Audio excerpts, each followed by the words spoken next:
தமிழகத்தை உலுக்கிய ஆம்ஸ்ட்ராங் படுகொலைக்கு பின்பு சென்னை காவல் ஆணையராக பதவியேற்றிருக்கிறார் அருண் ஐபிஎஸ். சேலம் மாவட்டத்தைச் சேர்ந்த அருண் ஐபிஎஸ் திருச்சி காவல் ஆணையர், சென்னை போக்குவரத்து கூடுதல் ஆணையராகவும் பதவி வகித்தவர். காவல்துறையில் அதிரடிக்கு பெயர் போன அருண் ஐபிஎஸ் 2023ஆம் ஆண்டு தமிழகத்தின் சட்டம் ஒழுங்கு ஏடிஜிபியாக பதவியேற்றார்.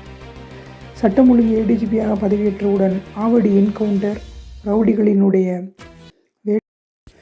கைது என அதிரடி நடவடிக்கைகளை எடுத்து சட்டம் ஒழுங்கை நிலைநாட்டினார் அருண். சென்னை காவல் ஆணையராக இடமாற்றம் செய்யப்பட்ட பின் அளித்த முதல் பேட்டியில், ரவுடிகளுக்கு ரவுடிகளினுடைய போக்கிலேயே பாடம் புகட்டப்படும் என கூறிய நிலையில், ரவுடி திருவேங்கடம் சுட்டுக் கொல்லப்பட்டது பெரும் பரபரப்பை ஏற்படுத்தியுள்ளது.